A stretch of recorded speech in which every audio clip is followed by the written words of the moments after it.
অ' ইয়াৰ বম ঠাণ্ডা গা ধুই আহিলোঁ। সৰস্বতী মাই কি জয়।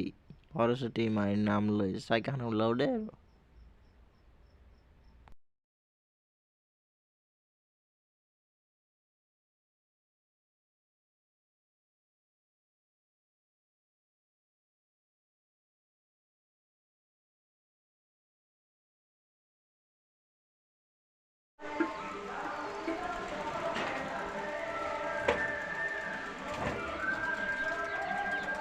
ভাগ্যখন বৰ বেয়া দে।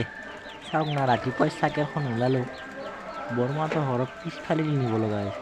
ইফালে আমাৰ বাটত 2 গাড়ী মাটি পেলাই থোৱা হৈছে আৰু ৰাতি ইফালে বৰষুণ দি ৰাস্তাবিলাক বেয়া কৰিছে। এনেকৈ যদি ৰাতিপুৱা ভাগ্য বেয়া হয়, দিনটোলৈ কি হ'ব? বন্ধুসকল নমস্কাৰ। মই এতিয়া ঘৰৰ পৰা চাইকেল ওলাই ৰেডি হ'লোঁ। এতিয়া মই আমাৰ গাঁৱৰ সৰস্বতী পূজাখন পাতিছে। প্ৰথমতে গাঁৱত যাই আপোনালোক অকণমান দেখাওঁ গাঁৱৰখিনি, আৰু গাঁৱৰ পৰা মই বেলেগত যাম দিনটোৰ কাৰণে। আপোনালোকে চাই থাকিব, দিনটোৰ কাৰণে আপোনালোক সকলো দেখুৱাম ক'ত কেনেকৈ পূজা পাতিছে। এতিয়া মই গাঁৱত যাম, আপোনালোক চাই থাকক। এতিয়া মই কিবাকৈ চাইকেলত উঠিলোঁ দিয়ক। চাওক না আপোনালোকে ভালদৰে চাওকচোন, কালি বৰষুণ দি কি অৱস্থা কৰিলে। আজি দিনটো অন্তত বৰষুণ নিদিলেতো হ'ল হয়। আজি কিমান সপোন দেখিছিল, কিমান ঘূৰিম কি কৰিম। আৰে ভাই বৰষুণ দি সকলোৰে প্লেনগিলা নষ্ট কৰি দিলে ভাই।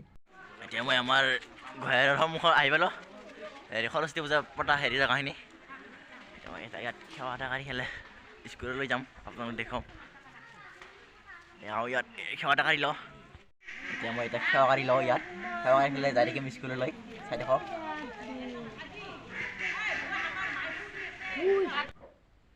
আৰু এতিয়া সৰস্বতী মাইৰ আগত কল কুঁহিয়াৰ পূজা কৰিবলৈ ৰেডি কৰি আছে। আৰু এইফালে আমাৰ বৰমাইসকলে খিচিৰিৰ কাৰণে চব্জি কুটি আছে। ঘূৰি আহি কেনে খাব লাগিব আৰু। বন্ধুসকল এটা বৰ ডাঙৰ কথা হ'ল নহয়, আমাৰ প্লেনটো মানে সলনি হৈ গ'ল। চাইকেল লৈ ভাবিছিলোঁ বহুত স্কুলত যাম, আবি চাবি চাম, কিন্তু এতিয়া প্লেনটো সলনি হৈ গ'ল। এতিয়া আমি 4জনে আৰু এই 2জন আৰেল লাইনৰ মাজেদি যাই আছোঁ আৰু জনতা স্কুলৰ ওচৰতে খোজকাঢ়ি। মানে চাইকেলখন বেয়া হ'ল, সেইকাৰণে এতিয়া যাই আছোঁ। অ' ভাইহাত যোৱা আৰু এনেকৈ ৰেল লাইনৰ মাজেৰে। কি কৰিম আৰু আজিৰ দিনটো দিনত চাইকেলখন বেয়া হ'ব পাৰে নাই, নাযায়তো থাকিব নোৱাৰোঁ, যাবই লাগিব। যোৱা আৰু এনেকৈ ফূৰ্তি কৰি।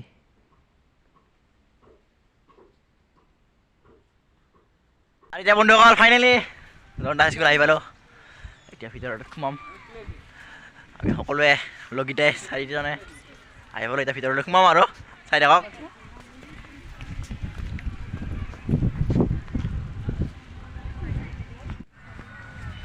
আৰু এইবিলাক কিন্তু মজা লাগিছে দেই, এডাল বহাৰ পৰা এডাললৈ দিছে। বহুত ধন্যবাদ দিছোঁ ষ্টুডেণ্টবিলাকক। ভিতৰলৈ সোমাই আহিলোঁ।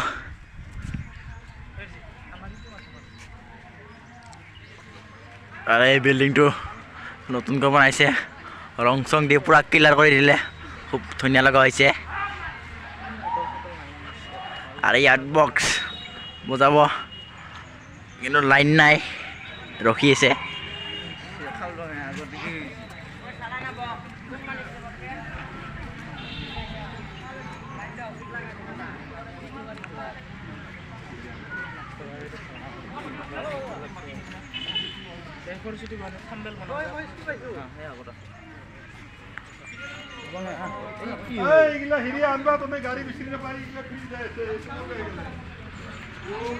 এতিয়া ইয়াত পূজা চলি আছে, এতিয়া নহয় টাইম হ'ব, টাইম লাগিব অলপমান হ'লেই আৰু এই ৰুমটোত আমাৰ হেড ছাৰে বহে।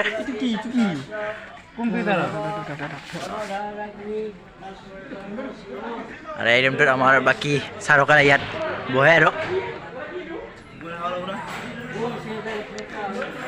আৰু এই তাৰ পৰা একদম এইয়ালৈ আমি ক্লাছ কৰা ৰুম এইবিলাক।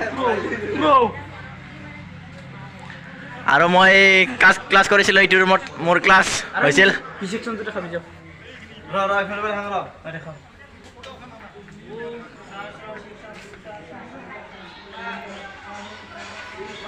আৰু এইটো হ'ল B সেকশ্যন।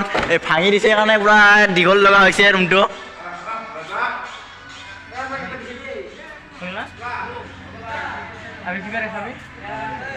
মই নেখাওঁ আৰু